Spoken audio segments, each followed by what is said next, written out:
The November wind came straight off the lake, the kind that found every gap in your jacket and reminded you that Superior didn't care how many layers you wore.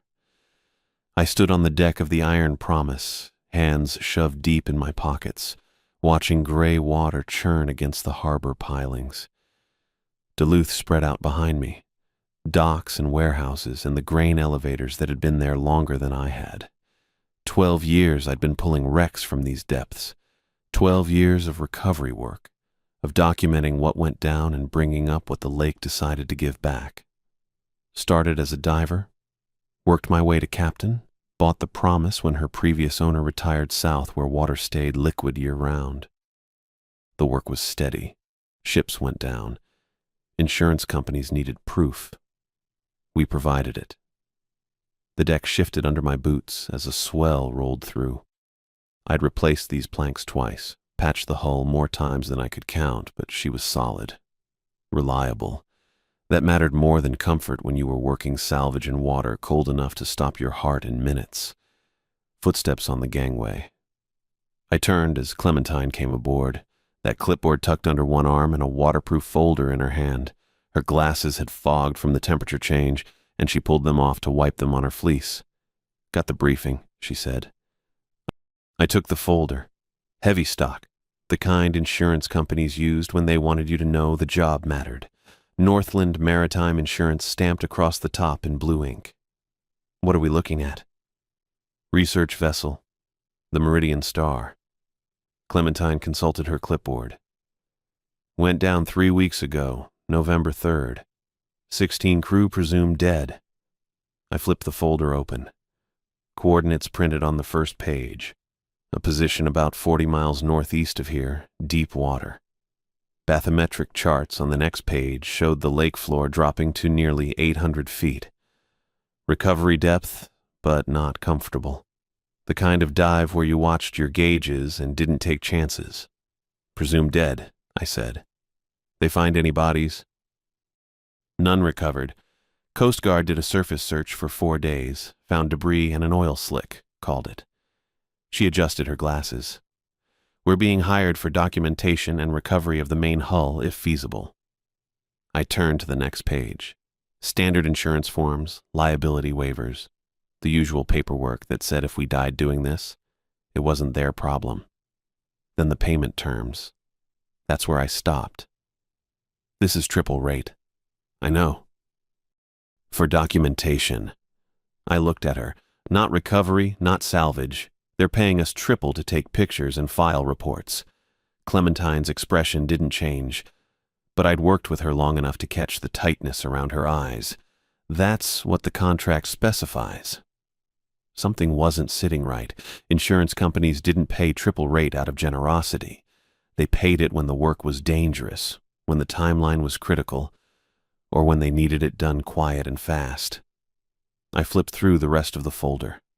More charts, equipment manifests for the Meridian Star, crew roster with 16 names I didn't recognize. Standard stuff. Then my thumb caught on something tucked behind the depth charts. A laminated card, smaller than the other documents, easy to miss if you weren't thorough. I pulled it free. Red ink on white cardstock, sealed in plastic. No header, no logo I recognized. Just 11 rules typed in a font that looked like it came from a typewriter, not a printer. Operational protocols. Meridian Star recovery. The first rule was straightforward enough. Maintain radio silence except for scheduled check-ins every 6 hours. I'd done silent ops before, usually when salvaging cargo someone didn't want advertised. Rule 2. Do not surface any objects bearing research station markings or identification codes. My jaw tightened. Research station. The Meridian Star was listed as a research vessel, but the insurance documents hadn't mentioned what kind of research or what station she was operating from. Rule 3. Document all findings via written log only. No digital transmission of reports until debriefing. Rule 4. No photographing of recovered crew remains. Facial documentation is prohibited. That one pulled me up short. In 12 years of recovery work, I'd brought up 14 bodies. Standard protocol was photographic documentation of everything: position, condition, identifying features. It was how you confirmed identity, how you gave families closure. Telling me not to photograph faces meant someone didn't want those crew identified through normal channels. Rule 5. If cargo hold is intact and sealed, do not attempt entry under any circumstances. Rule 6. Any biological samples or specimens are to be left in situ and coordinates reported. Biological samples, specimens. The words sat wrong, too clinical for standard maritime salvage. I kept reading, each rule tightening the knot in my gut. Rule 7. Equipment showing active power sources is to be marked, but not retrieved. Rule 8. All personnel must undergo medical examination within 12 hours of surfacing. Rule 9. Maintain minimum distance of 20 feet from any intact laboratory spaces. Laboratory spaces. On a research vessel in Lake Superior. Rule 10. Report any anomalous readings or unexplained phenomena immediately via encrypted channel, frequency attached. My thumb moved to the bottom of the card. Rule 11 was shorter than the others, just 2 sentences that made the temperature on deck feel 10 degrees colder. If recovered personnel display signs of life, do not attempt resuscitation. Contact emergency number immediately. I read it again, then a third time. 16 crew, 3 weeks underwater in November. Lake Superior this time of year was 38 degrees, maybe 40 on a warm day. Nobody survived 3 weeks in that. Nobody survived 3 hours. But someone thought they might. Someone thought it was possible enough to put it in the rules. Not as a hypothetical, not as a distant contingency, but as instruction 11 out of 11. The last thing they wanted me to remember before going down. My hand had gone tight on the card, creasing the laminate. I forced my fingers to relax. Clementine? She looked up from her clipboard. I held out the card. You see this? She took it, scanned the text. Her face went carefully neutral. The expression she used when dealing with bureaucrats or inspectors, when she was thinking hard and didn't want it to show. That's unusual, she said finally. That's goddamn disturbing. The medical examination requirement isn't unprecedented. Contamination protocols. Rule 11. She read it again, didn't say anything. 3 weeks, I said, in 40-degree water. They've been down 3 weeks, Clem. I know. So why would they need a rule about signs of life? She handed the card back. I don't know. The wind gusted, bringing the smell of fish and diesel and winter coming on. Somewhere across the harbor, a crane groaned, loading containers onto a freighter that would make the run to Thunder Bay before the shipping lanes froze. I looked at the emergency number printed at the bottom of the card. No area code I recognized. 10 digits that would connect me to someone, somewhere, who expected I might find something alive in a wreck that had been on the lake floor for 21 days. We don't have to take it, Clementine said quietly. I flipped back to the payment terms. Triple rate. Enough to cover the Promise's winter maintenance, and then some. Enough to keep Derek and the rest of the crew working through the slow season. Enough to make me overlook the fact that nothing about this job made sense. Check the weather, I said. If we've got a window tomorrow, we go. Clementine nodded once and headed back toward the cabin, her boots steady on the deck despite the swell. I stayed where I was, that laminated card still in my hand, reading Rule 11 one more time in the gray November light. If recovered personnel display signs of life, do not attempt resuscitation. The lake rolled dark beyond the harbor breakwater, keeping its secrets like it always had. Whatever was down there with the Meridian star, someone was afraid I'd find it breathing. I left Harper's protocols sitting on the galley table where I'd dropped them. 14 pages of bureaucratic horseshit that treated salvage work like defusing a bomb. Derek found me there an hour later, coffee gone cold in my cup, staring at the highlighted sections Clementine had marked as critical compliance items. That bad? He pulled out the chair across from me, didn't wait for an invitation. They want us to treat the wreck site like it's contaminated. No direct contact with any recovered remains. Full hazmat protocols for anything from the cargo hold. I pushed the packet toward him. Get this, we're supposed to maintain 20 feet of separation from any bodies we locate. 20 feet. In 240 feet of water with limited visibility. Derek flipped through the pages, his expression shifting from curiosity to disbelief. They want us to abort if we observe unusual biological activity. The hell does that mean? Your guess is good as mine. He kept reading, that muscle in his jaw working the way it did when someone questioned his competence. 6 years we'd worked together, long enough that I could read his moods without him saying a word. He'd done Navy salvage work before going private, pulled bodies from flooded compartments in training accidents and real disasters both. Treated it with respect but not fear. Bodies were part of the job, tragic but manageable. This is paranoia.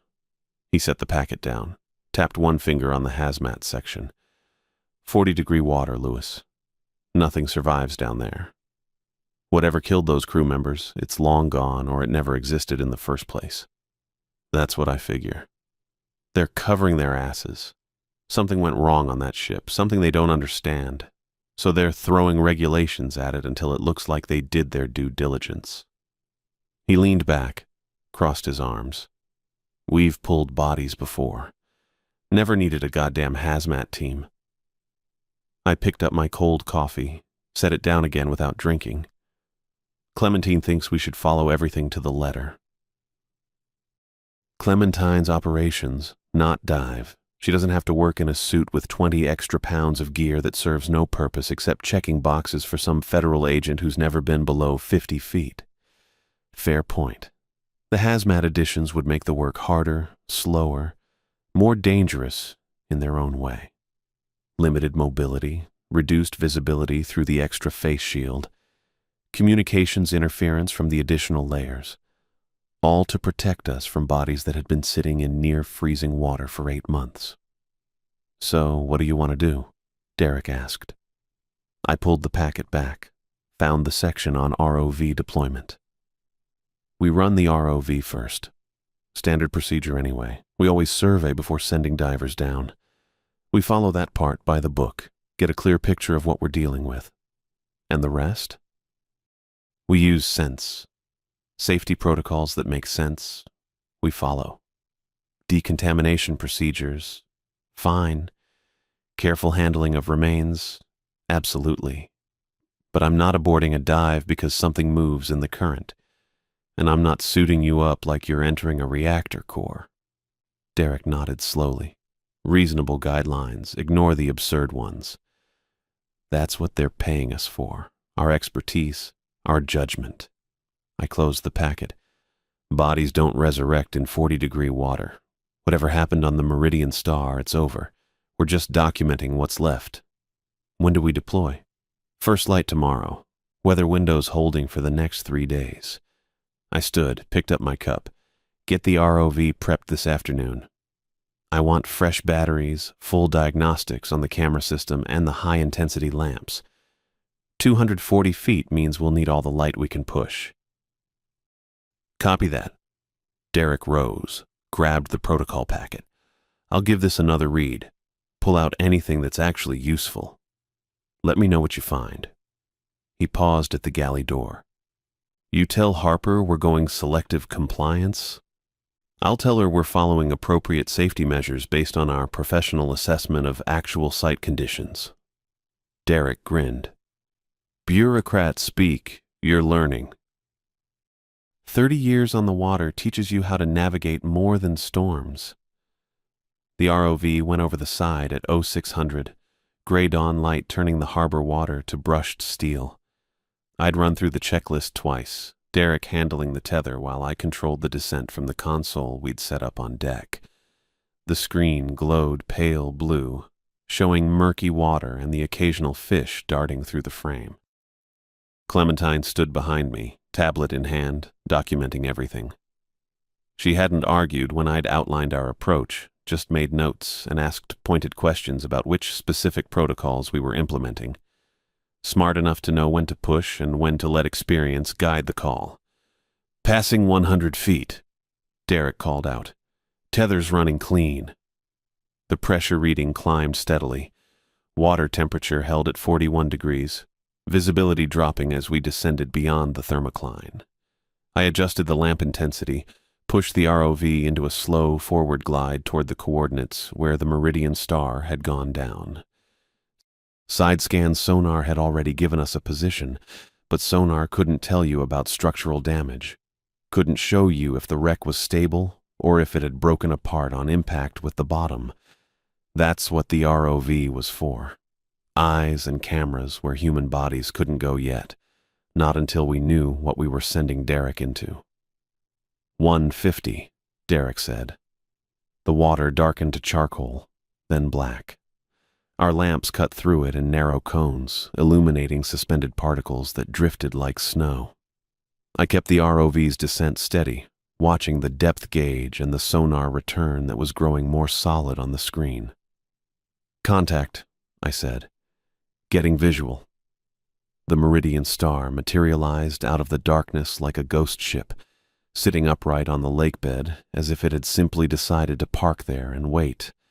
The hull loomed in the camera frame, dark metal plating streaked with fresh rust but otherwise intact. No catastrophic breach, no twisted wreckage field, just a ship that had settled to the bottom and stayed put. 240 feet, Derek confirmed.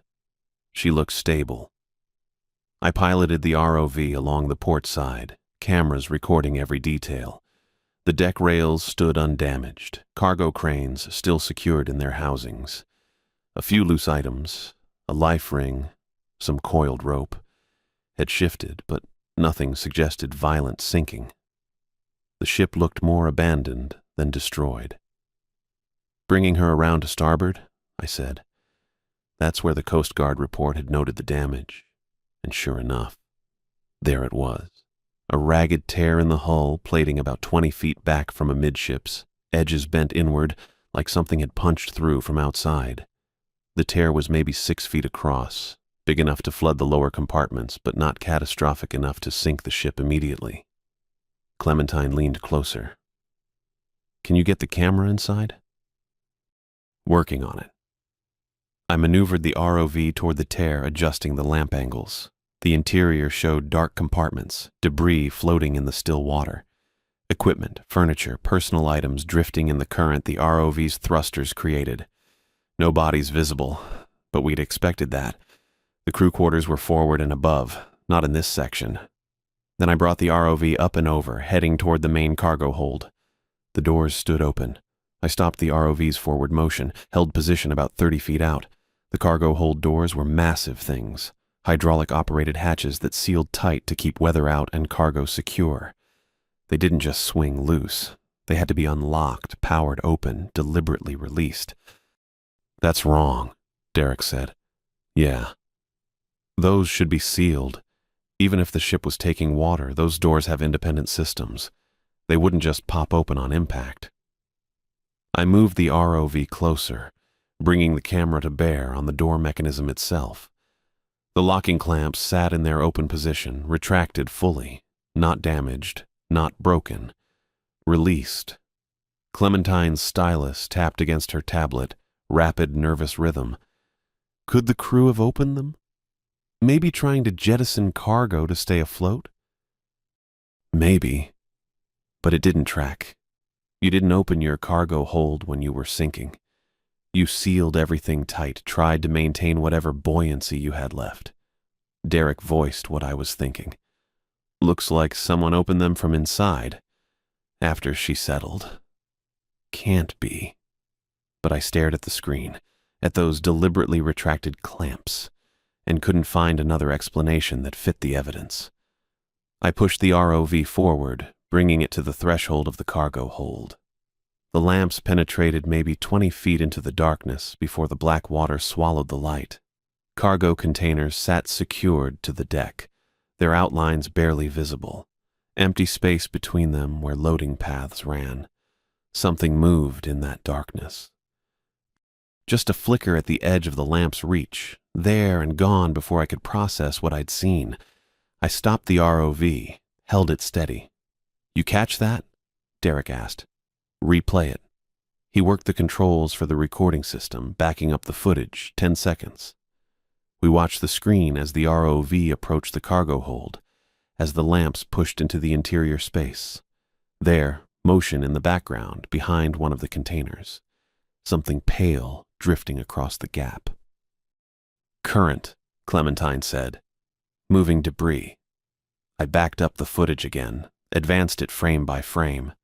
The pale shape moved through the frame in 3 seconds of footage, maybe 15 individual frames.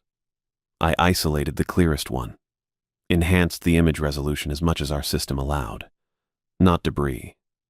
The shape had limbs, arms and legs, a torso, a head, humanoid.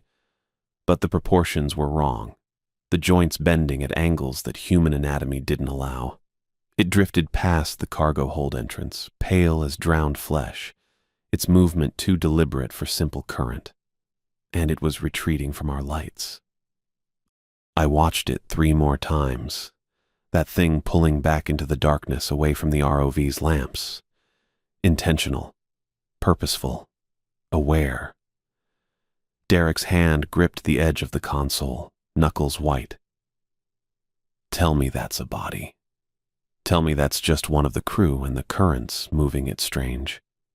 I couldn't. Bodies didn't move away from light sources. Bodies didn't retreat with purpose. Bodies didn't have limbs that bent wrong.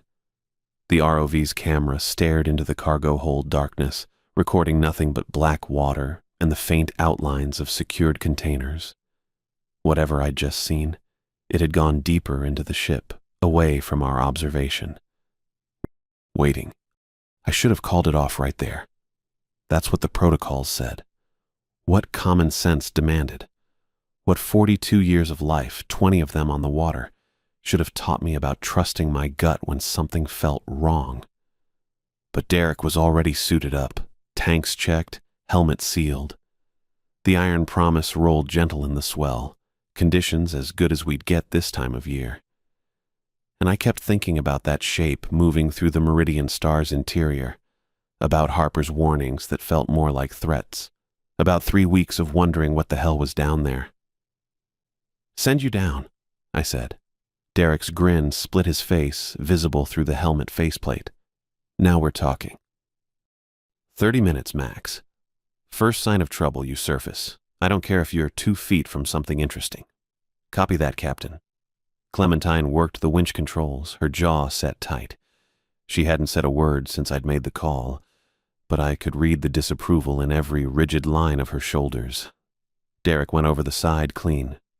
No hesitation. The tether played out smooth while I watched his shape descend through the gray-green water, getting smaller, darker, gone. I moved to the monitor setup we'd rigged in the wheelhouse. 2 feeds, Derek's helmet cam and the ROV we'd sent down first as a guide.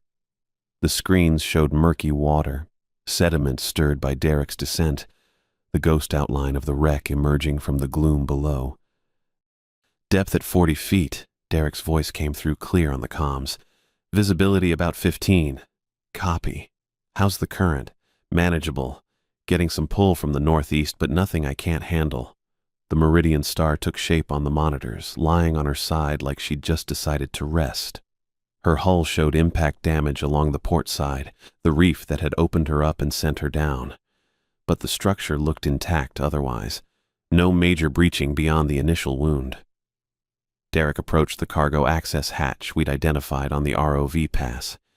The opening gaped black against the ship's white paint, a mouth leading into darkness. "Beginning entry," Derek said. Then his voice changed. "Lewis, you seeing this?" I leaned closer to the monitor. The helmet cam showed Derek's hand reaching toward the hatch frame, his dive light cutting through the murk. But there was something else illuminating the corridor beyond. A faint glow, pale blue-green, coming from inside the flooded ship. "What am I looking at?" My hand found the comm button, pressed hard. The interior, it's lit up. It's not possible. But I was staring right at it. The corridor beyond the hatch glowed with that eerie, bioluminescent shimmer, bright enough to see by even without Derek's torch. Yeah, well. Derek pushed through the opening, pulling himself hand over hand along what had been the corridor's wall, now the floor with the ship on her side. Possible or not, I got light down here. Clementine appeared at my shoulder. Flooded generators don't work. I know. 3 weeks underwater, no power, no... I know. The helmet cam showed Derek moving deeper into the ship, his movements efficient and controlled despite the wrongness of what we were seeing. The glow intensified as he progressed, painting the corridor in shades of aquamarine and deeper blue. It didn't flicker or pulse, just a steady, impossible radiance emanating from the walls themselves. Not light fixtures, not emergency strips or chemical glow sticks. The walls. The metal surfaces of the Meridian star's interior glowed with their own light, uniform, and constant. This is some kind of algae bloom, Derek said, but his voice carried doubt. Bioluminescent bacteria, maybe. In 3 weeks? Coating every surface? I watched his gloved hand brush against the corridor wall. The glow didn't change, didn't smear or cloud the water. That's not bacteria. Then what is it? I didn't have an answer. Just that feeling in my gut getting stronger, louder, screaming at me to pull him out. Derek reached a junction, hesitated. Cargo hold should be through that hatch port side. Copy. He maneuvered through the opening, moving from what had been a corridor into the larger space beyond. The helmet cam struggled with the sudden expansion, auto-adjusting exposure to compensate for the increased light. When the image stabilized, I stopped breathing. The cargo hold stretched out before Derek's camera, cavernous and wrong. Row after row of cylindrical tanks, each one maybe 8 feet tall and 3 wide, arranged in neat lines across the deck. Most of them had ruptured. Metal peeled back from the inside, glass observation ports shattered outward, fragments glittering in the blue-green glow. But 3 tanks stood intact in the center row. 3 sealed cylinders with observation windows still whole, still showing what floated inside. Jesus Christ, Derek whispered. The things in those tanks had been human once. You could see it in the basic structure. 2 arms, 2 legs, a head. But Superior had changed them the way pressure and darkness changed everything that went deep enough. Their skin had gone translucent, revealing the shadow of organs and bones beneath. Limbs elongated, fingers webbed, joints bending in directions that made my eyes hurt. Their faces were worst, stretched. Eyes too large, pupils blown wide and black, mouths that opened too far, showing too many teeth. Adapted, I thought. Not drowned, not dead and rotting. Adapted. Lewis, Derek's voice had gone tight. What the fuck am I looking at? I don't know. My throat felt like I'd swallowed sand. Get samples if you can, but don't... The middle tank's occupant opened its eyes. Black on black, pupils indistinguishable from iris, but the movement was unmistakable. Eyelids peeling back, gaze focusing, head turning with liquid grace to track Derek's position. Then it smiled. Surface. The word came out flat, final. Derek, surface now. Copy, The comms dissolved into static, a wall of white noise that made me rip the headset away from my ear. On the monitors, Derek's helmet cam showed nothing but scrambled pixels, the image breaking apart into digital artifacts. Derek! I jammed my finger against the comm button, holding it down. Derek, respond! Nothing but static. I switched to the ROV feed. That camera still worked, positioned 20 feet above and behind Derek's last known location. The image quality was shit. The ROV's lighting couldn't compete with that impossible glow, but I could make out shapes, movement. Derek swimming for the hatch. Fast, controlled. The training kicking in even through whatever panic he must be feeling. The tanks behind him. 2 still sealed. The middle one. Empty. The observation window showed nothing but circulating fluid, the thing that had been inside gone. "Clementine, get on the winch. Soon as he clears the wreck, haul him up fast as you can." She was already moving, boots pounding across the deck. Through the wheelhouse window, I saw her reach the controls, hands flying over the switches. The ROV feed showed Derek reach the corridor, pull himself through with powerful strokes. The helmet cam stayed dead, just static and occasional fragments of image too broken to parse. I kept my eyes on the ROV monitor. Watched Derek navigate back through that glowing corridor, heading for the exit hatch. Watched the empty space behind him, waiting for something to emerge from the cargo hold. The water around Derek had started to darken. Not sediment, not shadow. The glow was fading, that impossible light dimming like someone had their hand on a switch, turning it down slow and steady. By the time Derek reached the exterior hatch, the Meridian Star's interior had gone completely black. He cleared the opening, kicked hard for the surface. The ROV tracked his ascent, bubbles streaming from his regulator, tether playing out above him. I ran for the deck. Clementine had the winch going full speed, the motor whining with the strain. The tether came up fast, dripping, trailing water across the Iron Promise's deck. Derek broke the surface 30 yards out, arm raised. I could see him swimming toward us, movements strong and controlled. Then he stopped. Just hung there in the water, one arm up, body suddenly motionless. "Derek!" I leaned over the rail, cupped my hands. "Derek, swim!" He didn't respond, didn't move. The tether kept pulling him closer, but his body stayed limp in the water, face down now, limbs trailing. Clementine swore, constant and creative, hands locked on the winch controls. I grabbed a boat hook, leaned out as far as I dared, waiting for Derek to come into range. The helmet cam flickered back to life on the monitor inside the wheelhouse. I could see it through the window, the screen showing a perfect, clear image for the first time since the static hit. It showed the interior of Derek's helmet, and the water flooding in through the broken seal at his neck. The helmet camera cleared for just a second, long enough to see Derek thrashing toward the cargo hold exit, arms churning water in strokes I'd watched him make 1,000 times. Practiced, efficient movements that had pulled him through Navy training in 6 years of commercial dives. Not panicked, purposeful. The screen flickered again, static eating the edges of the frame, but I could still make out his silhouette against the faint illumination from his helmet lamp. Moving fast, making for the corridor that led back to the hull breach, back to open water, back to us. My hand found the radio transmit button. "Derek, talk to me. You're still broadcasting. Tell me what's happening." Nothing but the hiss of dead air and the clicking that had started when the seal broke. On screen, Derek's lamp swept the corridor ahead.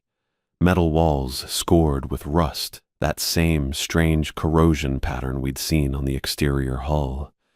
The beam caught something at the edge of the passageway. Movement. Derek stopped swimming. Just stopped, hanging there in the water column with his arms spread slightly, legs drifting behind him in the current. "Derek," I kept my voice level. "Keep moving. Don't stop." The clicking sounds intensified. Pressure waves. I could see them now, distorting the water around him in rippling patterns that the camera barely caught. Not random, rhythmic, deliberate. 4 shapes emerged from the corridor ahead. Pale forms that moved with the fluid grace of things born to deep water. They'd looked vaguely human from a distance, through bad camera angles and worse lighting. Up close, with Derek's helmet lamp illuminating them full on, there was nothing vague about it. They had been human. I could see the basic architecture still there. Head, torso, limbs arranged in familiar configuration. But everything else had changed. Skin gone translucent and colorless, showing the darker structures beneath. Arms elongated, fingers webbed and tipped with something that wasn't quite nail and wasn't quite claw. Legs fused partially together, ending in broad flukes that propelled them through the water with minimal effort. Their faces. Christ. Eyes enlarged and lidless, adapted for the absolute dark of deep water. Noses reduced to slits. Mouths wider than they should be, showing too many teeth when they opened to emit those clicking sounds, but still recognizable as faces, still carrying the ghost of human expression in the way their features moved. Jesus fuck. Clementine's voice came from somewhere behind me, barely above a whisper. I couldn't respond, couldn't look away from the screen. The four things circled Derek slowly, staying just outside arm's reach, moving in synchronized patterns that suggested communication, coordination, intelligence. Derek hung motionless in the center of their circle. His breathing came harsh through the compromised helmet seal, audible through the speaker despite the static. Fast, shallow pulls of air that fogged his faceplate. But he wasn't struggling anymore. The clicking intensified. I watched the pressure waves ripple through the water, distorting the image at regular intervals. The creatures moved closer, tightening the circle. One of them extended a webbed hand toward Derek's helmet. I hit the transmit button. Derek, get the fuck out of there. Swim. Now.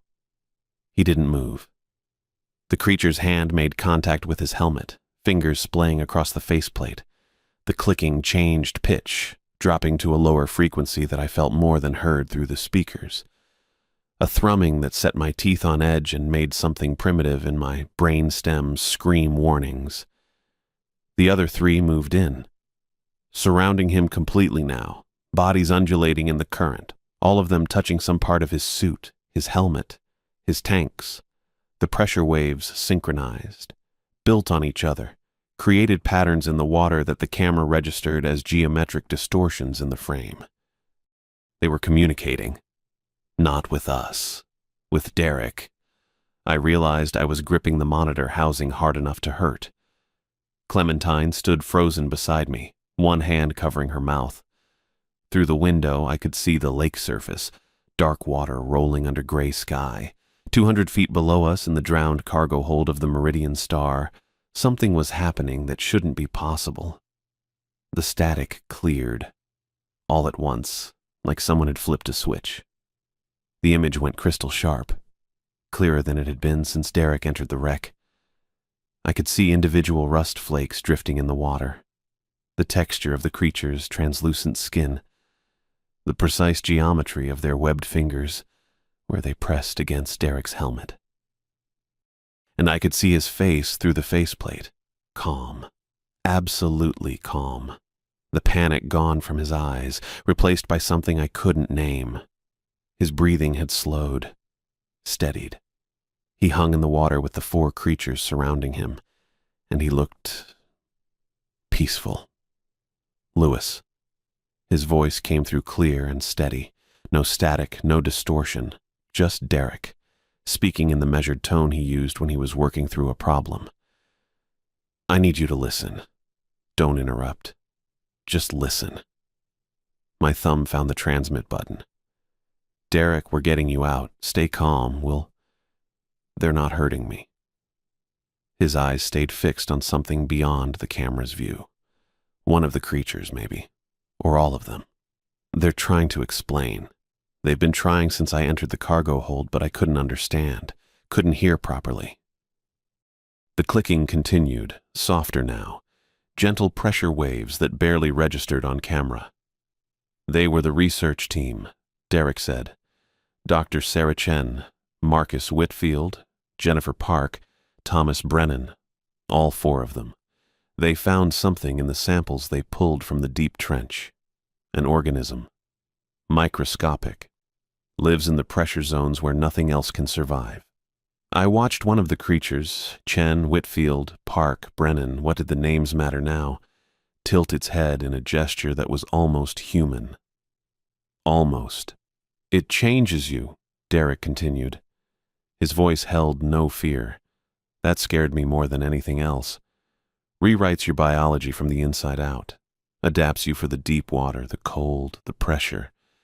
They didn't know what it would do at first. Not until it was too late to stop. Derek, I kept my voice level. Listen to me. Whatever they're telling you, it's irreversible. He talked over me like I hadn't spoken. Once it starts, the change completes. Takes about 72 hours. They tried to surface, tried to get help, but the transformation was too far along. So they made a choice. The creatures pulled back slightly, giving him space, still surrounding him but no longer touching. Their lidless eyes reflected his helmet lamp, throwing back pale crescents of light. They chose to finish it, Derek said. Came back down here where the pressure helps, where the cold slows their metabolism enough that they can think clearly. They've been living in the Meridian Star for 3 months. Waiting. My hand stayed frozen on the transmit button. Behind me, I heard Clementine's sharp intake of breath, but I couldn't turn to look at her. Couldn't take my eyes off the screen. They want to go deeper, Derek said. There are cavern systems in the trench, places where the organism thrives, where others like them can survive. But they need help, need equipment, supplies. They were trying to signal the research station when the ship went down. One of the creatures moved closer to him again, extended both hands in a gesture that looked like offering, like invitation. Derek, you're not making sense. I forced the words out. The seal broke on your helmet. You're getting contaminated water in your air supply. We need to bring you up before... It's already in me, Lewis. The words hit like a gut punch. Derek's eyes finally found the camera, found me 200 feet above him in the Iron Promises cabin. His expression stayed calm, too calm. The expression of a man who'd already made his decision. Happened when the seal broke, he said. Maybe before. They're in the water here, microscopic. Billions of them. I've been breathing them for the past 15 minutes. It's already started. No. The word came out flat. Certain. Denial wrapped in a captain's voice. We're bringing you up. Medical team can... There's no stopping it. Still that terrible calm. But it's not fatal. That's what they wanted me to understand. Chen, Whitfield, Park, Brennan, they're still themselves, still conscious, still thinking and feeling and choosing. Just different, adapted. The creatures moved in their slow circle, bodies undulating in synchronized rhythm. The clicking continued its gentle pattern, pressure waves building and fading. They want you to join us, Derek said. The world narrowed to the screen in front of me, to Derek's calm face behind the flooded faceplate, to the 4 pale shapes circling him in the drowned cargo hold. They've been alone too long, he continued. Need others who understand, who can help them survive. They chose this, Lewis. Made the decision consciously. And now I'm choosing it too. Derek, you could choose it too. Come down here. Let the change happen. We could explore the deep trenches together, places no one has ever seen. Build something new down where the pressure keeps the rest of the world away. His hand reached out toward the camera, toward me. The gesture of a friend extending an invitation. Join us. The words hung in the speaker's silence. The clicking sounds continued their rhythmic pattern, gentle and insistent. The 4 creatures watched Derek with their enlarged eyes, and Derek watched me through the camera. And 200 feet of cold, superior water separated us. Rule 11 finally made sense. Emergency number to be called without hesitation in the event of anomalous biological exposure.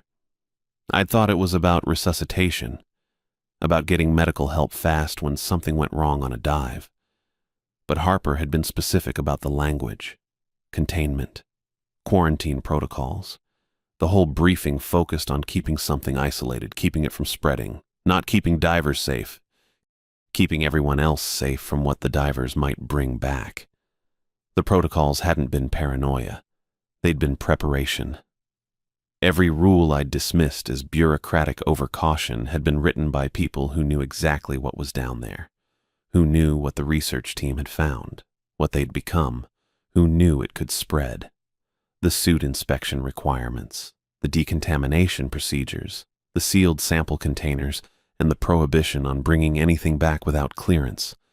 All of it designed to prevent exactly what had just happened to Derek. Exposure, infection, transformation. I thought about Harper's face across the table in that windowless room, the careful way she'd explained each rule, watching for my reaction. She'd known. They'd all known. The government had sent us here not to salvage cargo or recover bodies, but to assess whether the contamination could be contained, whether the research team was still down there, whether they were still human. And we'd given them the answer. Derek had given them the answer, swimming into that cargo hold without understanding what was waiting. Now he was breathing the organism with every pull of contaminated air through his broken seal, and in 72 hours he'd be like the others. Pale, adapted, changed into something that could survive in the crushing dark of Superior's deepest trenches. My friend of 6 years looked at me through the camera with calm eyes and offered me the same choice. I reached for the transmit button. My hand stopped halfway. Derek was already lost, had been lost the moment that seal broke. Maybe before, when the first microscopic organisms entered his breathing mixture. The change was happening inside him right now, rewriting his biology cell by cell, and nothing I said or did would stop it. In 72 hours, Derek Lee would cease to exist, and something else would be wearing his shape. I should have fought harder to save him. That's what I told myself later, in the quiet hours when sleep wouldn't come. That I should have found another way, some angle I hadn't considered, some protocol Harper's people had buried in those 14 pages that would have brought Derek up alive and human. But standing there in the galley with Clementine's face white as paper and Derek's helmet camera showing lake water pouring through his broken seal, I knew the truth. He was already gone. Clementine. My voice came out steady. Decades of making calls under pressure, of staying calm when storms turned the lake into a killing floor. Trigger the emergency beacon. Her hand froze halfway to the radio. Lewis, do it now. She stared at me. Behind her glasses, those hazel eyes searched my face for something. Doubt, maybe. Hesitation. Some sign that I hadn't just made the choice we both knew I was making. I gave her nothing. Her fingers found the switch. The beacon activated with a high-pitched whine that made my teeth ache, broadcasting our position and distress code across every maritime frequency within 200 miles. Get topside, I said. Tell the deck crew to cut the line. Lewis, he's still down there. I know where he is. The words came out harder than I meant. Clementine flinched, and something in my chest twisted, but I couldn't afford softness now. Couldn't afford to explain what we'd both seen on that screen. Derek's face behind the flooded faceplate, eyes still open, still aware, still breathing water that shouldn't have let him breathe at all. She went. I stayed in the galley watching the monitor. Derek had stopped thrashing. The camera showed him drifting in the cargo hold darkness, suspended in black water, arms floating at his sides. Peaceful, almost. The way bodies looked after they'd given up fighting. Except his chest kept moving. Slow, rhythmic expansions that had nothing to do with holding breath or final convulsions. He was adapting. The thing Harper had warned me about, the contamination she'd buried in clinical language and procedural guidelines, it was happening right now, 70 feet below my deck. Rewriting Derek cell by cell, turning him into something that belonged down there in the cold and the dark. I reached for the radio. My hand shook. Just once. Just a tremor I could blame on the cold, if anyone asked. Deck crew, this is Sullivan. Cut the dive line. Static crackled. Then Tommy's voice, young and uncertain. Captain, Derek's still on it. I know. Cut it. But that's an order. Silence. Long enough that I thought he might refuse, might force me to go up there and do it myself. Then the radio clicked off. Through the hull, I felt more than heard the vibration of the winch releasing, the dive line spooling out, dropping free, taking Derek's tether to the surface with it, leaving him down there alone. I killed the monitor before I could watch him realize what I'd done. The helicopters came in low across the water, black against the gray afternoon sky. 4 of them. No markings, no registration numbers visible even through the binoculars I'd trained on their approach. They moved in formation, precise and practiced, and somewhere in my gut I'd known they'd be this fast. Harper's people didn't fuck around when containment was on the line. I stood on deck watching them circle the Iron Promise, rotors beating the air into submission. The crew had gathered behind me. Clementine, Tommy, Marcus, the handful of others who'd been topside when everything went to hell. Nobody spoke. We just watched government power descend on us in rotor wash and exhaust fumes. The first helicopter didn't land. It hovered 20 feet off our starboard side while rappelling lines dropped from its belly. 4 figures in black tactical gear descended in synchronized precision, boots hitting deck with barely a sound despite the weight of their equipment. The second helicopter peeled off toward the dive site. I watched it position itself directly above where we'd dropped Derek, rotors churning the lake surface into white foam. Divers went over the side in full hazmat gear, tanks strapped to their backs. Tethers secured to winches I recognized as military-grade recovery equipment. They weren't there to save him. They were there to contain whatever he'd become. The tactical team spread across my deck without asking permission, securing positions like they owned the vessel. Maybe they did now. One of them, broad-shouldered, face hidden behind a black mask, approached with the kind of confidence that came from knowing nobody would tell him no. "Captain Sullivan, we're taking command of this vessel. Your crew will remain on deck until debriefing is complete." Not a question, not a request. Understood. He tilted his head slightly, like he'd expected more resistance. Then he turned and started barking orders into his radio, coordinating the teams already moving through the Iron Promise's interior. Clementine moved closer to me. Her voice came out barely above a whisper.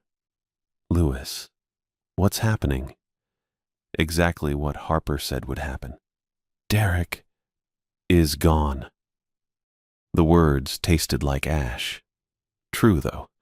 Had been true since the moment that helmet seal broke, maybe since before that. Since he'd entered the cargo hold and breathed air that shouldn't have been there. I'd just made it official. 2 unmarked vessels arrived within the hour, sleek government craft that made the Iron Promise look like a bathtub toy. They flanked us port and starboard, close enough that I could see figures moving behind tinted windows, carrying equipment I didn't recognize and didn't want to. The sun was dropping toward the horizon when Harper Montgomery stepped onto my deck. She looked exactly like she had in the video briefing. Sharp black bob, dark eyes that revealed nothing. Tactical jacket that probably cost more than my monthly fuel budget. She moved through the organized chaos of her response teams without acknowledging them, heading straight for where I stood by the wheelhouse. "Captain Sullivan. Agent Montgomery." She gestured toward the galley. "We need to talk." I followed her inside. The space felt smaller with her in it, her presence somehow taking up more room than her slim frame should have occupied. She settled into the chair where Clementine had sat hours ago, pulled a tablet from her jacket, and tapped it alive. "I need to see the footage." I'd already queued it up, had watched it 4 more times while waiting for her arrival, looking for some detail I'd missed, some sign that I'd made the wrong call. Found nothing but confirmation. Harper's face stayed blank as she watched Derek's camera feed. The static, the impossible breathing, the water flooding his helmet, his body drifting in the cargo hold darkness, with his chest still moving in rhythmic expansions that had nothing to do with being human. When it finished, she set the tablet down with careful precision. "You cut his line." "Yes." Before he stopped transmitting. "Yes." She studied me, not with judgment exactly, more like she was cataloging my responses, filing them away in whatever mental database she maintained on people who'd seen too much. "Walk me through your decision-making process." So I did. Told her about the protocols she'd sent, about Derek suiting up despite my concerns, about the static and the breathing and the thing we'd seen moving in the hold, about the moment his seal broke and I knew, really knew, that bringing him up would mean bringing something else with him. Harper listened without interrupting, took notes on her tablet with quick, efficient taps. When I finished, she asked 3 questions. "Did anyone else review the footage?" "No, just me and Clementine." "Did Derek make contact with the cargo?" "I don't know. The static hit before he got close." "Did you see any identifying marks on the entity in the hold?" "Entity. Clinical word for something that had no business existing." "No, just movement. Shadow, maybe. Could have been debris." We both knew I was lying about that last part. She didn't call me on it. Instead, she pulled something from her jacket. An envelope, cream-colored and official-looking, with a weight to it that had nothing to do with paper. She set it on the table between us. The recovery team found Derek's suit approximately 90 feet from the Meridian Star. Empty, no body, no biological material, no indication of what happened after you severed the line. Empty. Jesus Christ. The official report will list Derek Lee as a diving accident victim, equipment failure at depth, body unrecoverable due to extreme conditions and structural instability of the wreck site. Harper's voice stayed flat, professional, like she was reading a grocery list instead of erasing a man's existence.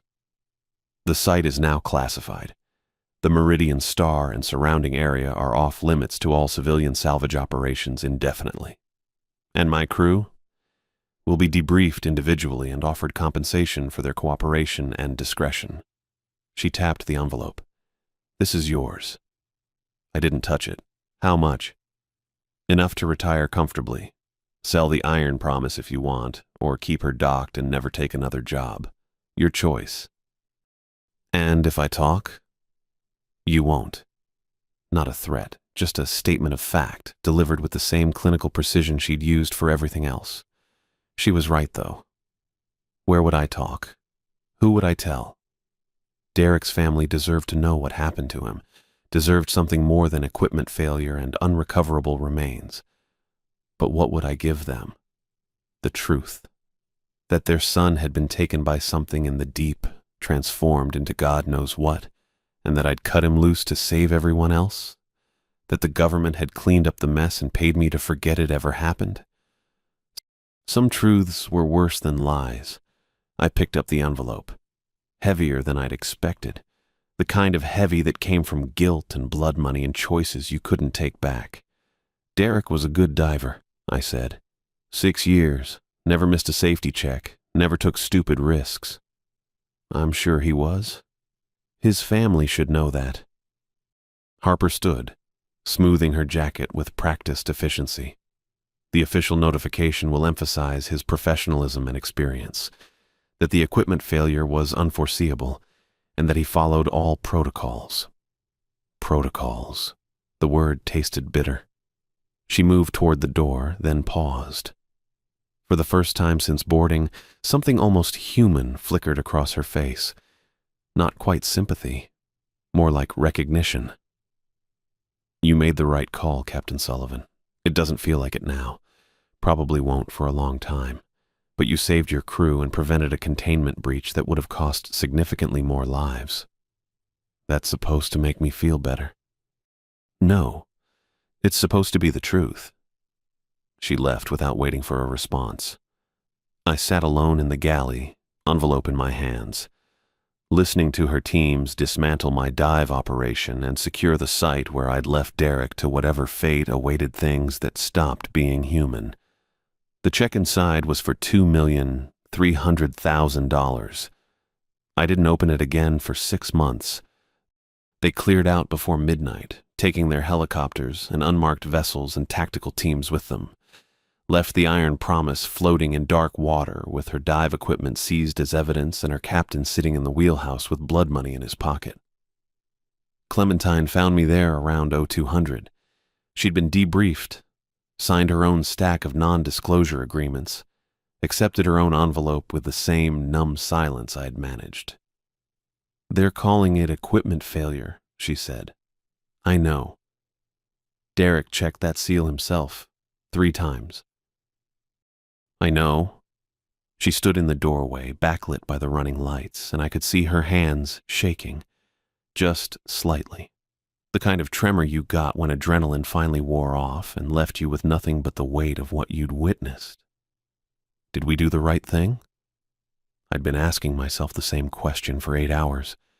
Still didn't have an answer that felt true. We did the only thing. That's not the same. No, it's not. She left after that, took her severance pay and her silence and moved to Minneapolis, got a job managing logistics for a trucking company. Last I heard, she was doing fine. Never went near the water again. I kept the Iron Promise docked for 3 years. Told myself I was doing maintenance, waiting for the right contract, taking time to consider my options. Really, I just couldn't bring myself to go back out there. Eventually sold her to a salvage outfit in Thunder Bay. They renamed her, stripped her down, rebuilt her into something that didn't carry ghosts in her galley and blood on her deck. The money sits in an account I barely touch. Retirement fund, the bank calls it. I call it the price of knowing when to cut the line. Derek Lee died on November 18th in a diving accident. Equipment failure at depth, body unrecoverable. That's what the Coast Guard report says. That's what his family was told. That's what goes in the maritime safety databases as a cautionary tale about the dangers of deep salvage work. The truth stays classified, buried under Harper Montgomery's protocols and government containment procedures and $2 million of silence. Some nights I still see his helmet camera feed, the water flooding in, his chest still moving, his body adapting to something that shouldn't exist. And I remember that the last thing I did for my friend was leave him 70 feet down in the cold and the dark, alone with whatever he was becoming. That's the truth I carry, the one I'll never speak aloud. The paperwork took 3 weeks. Lawyers, accountants, meetings in offices that smelled like carpet cleaner and burnt coffee. I sold Sullivan Maritime to a holding company out of Milwaukee for less than it was worth and didn't try to negotiate up. They wanted the boats, the equipment, the contracts. Fine, take it all. I kept my mouth shut through the closing, signed where they pointed, deposited the check without looking at the numbers. The buyer's rep asked if I had plans for retirement, what I'd do with my time now. I told him I hadn't thought that far ahead. Truth was, I'd thought about nothing else since I watched Derek disappear into Superior's depths. The Iron Promise went with the sale. Last time I stood on her deck was a gray afternoon in early December, wind cutting across the harbor with that particular bite that meant winter had settled in for real. I ran my hand along the rail where I'd gripped it 1,000 times, felt the cold metal under my palm, the worn spots where paint had rubbed away to bare steel. Clementine had already taken another position, operations manager for a shipping outfit working the southern lakes. Michigan, Huron. Warmer waters, she'd said when she told me. Safer runs. She didn't say what we both knew, that she couldn't work Superior anymore either. We'd had coffee the week before, one of those awkward meetings where neither of us wanted to talk about what happened, but couldn't talk about anything else. She'd asked if I was okay. I'd lied and said yes. She'd nodded, not believing me, and we'd finished our drinks in silence. I walked off the Iron Promise that December afternoon and never went back. But I couldn't leave it behind. Not really. Nights were the worst. I'd moved into a small place inland, 2-bedroom rental in a neighborhood where I didn't know anyone and nobody asked questions. Far enough from the lake that I couldn't smell the water or hear the foghorns. I thought distance would help. It didn't. I'd lie there in the dark and hear Derek's voice, not the panicked transmission when his helmet started flooding, not the desperate gasps when the water poured in. The other voice, the calm one, the one that came after when something else was speaking through his mouth. The cold doesn't hurt anymore, Captain. That's what got me. The way he'd said it. Not scared, not fighting, just explaining, sharing a discovery. The pressure feels like an embrace. I'd tried to block it out, tried to fill my head with other thoughts, other sounds, television noise, radio static, anything. But 3 a.m, when the house went quiet and sleep wouldn't come, I'd hear him again. The depths offer something the surface never could. I didn't know what he'd meant, didn't want to know. But the words stayed with me, playing on repeat in the spaces between heartbeats. Derek had been my friend for 6 years.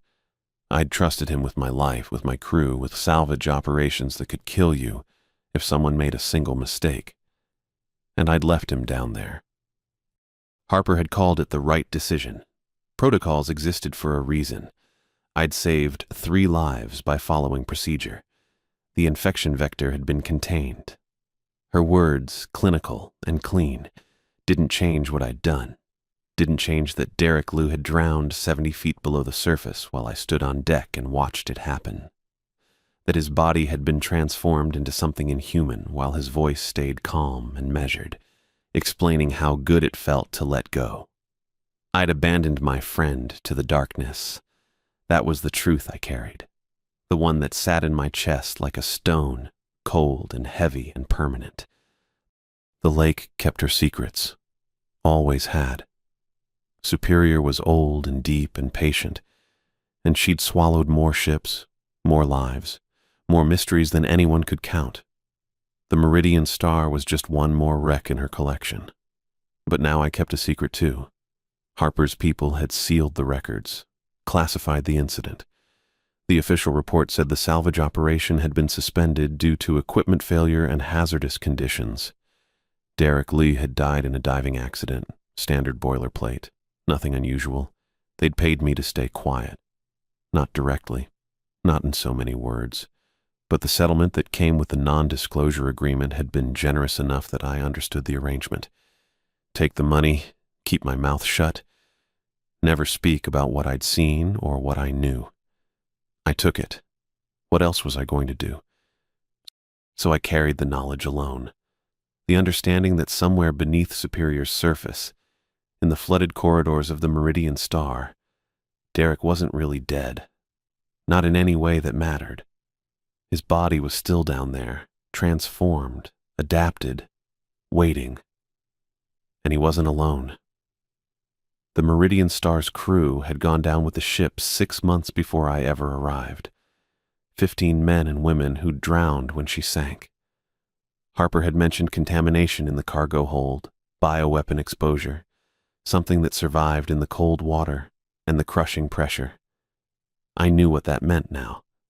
15 crew members, transformed just like Derek, changed into something that could survive in the depths, that didn't need air or warmth or light, something patient, something waiting.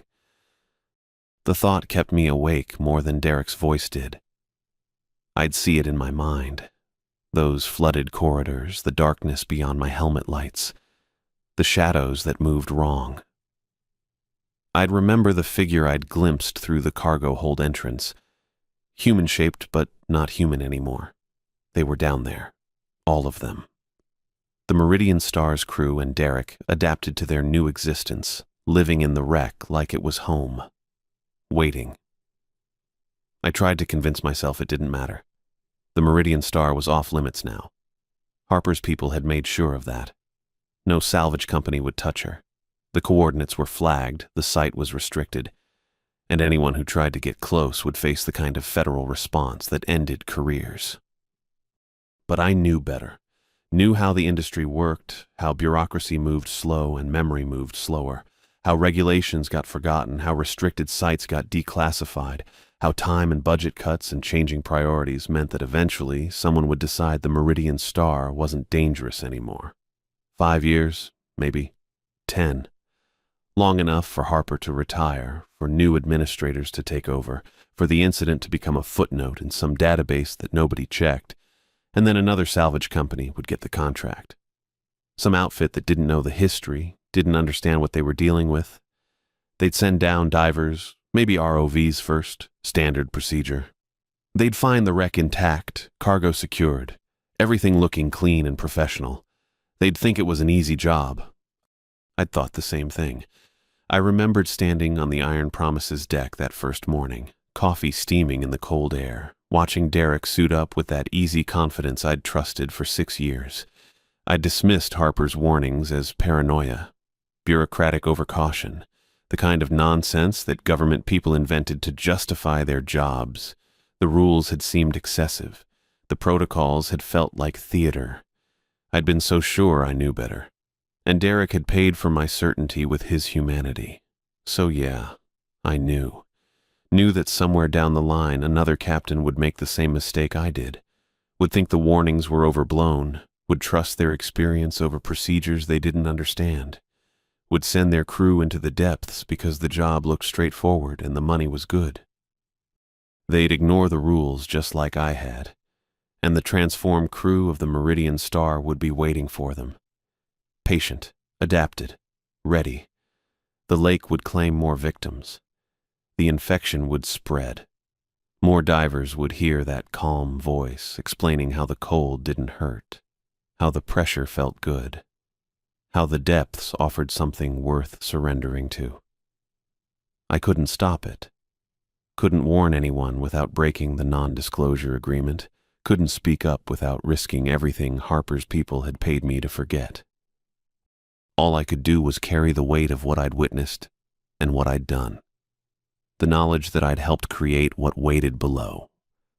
That somewhere in Superior's darkness, Derek and the others existed in a state I couldn't comprehend, transformed beyond recognition, but still aware enough to speak, to move, to wait. I lived with that weight every day, woke up with it, went to sleep with it, carried it through the hours in between. Some burdens you couldn't put down, some truths you couldn't share. This was mine. And when the next salvage operation came, because it would come eventually, inevitably, I'd hear about it. Some mention in industry news, some passing comment from someone who still worked the lakes. I'd know what was about to happen, and I'd keep my mouth shut, just like I'd been paid to do. Because the lake kept her secrets, and I kept mine. And that was how it worked when you survived something that shouldn't exist. That was the cost of walking away alive.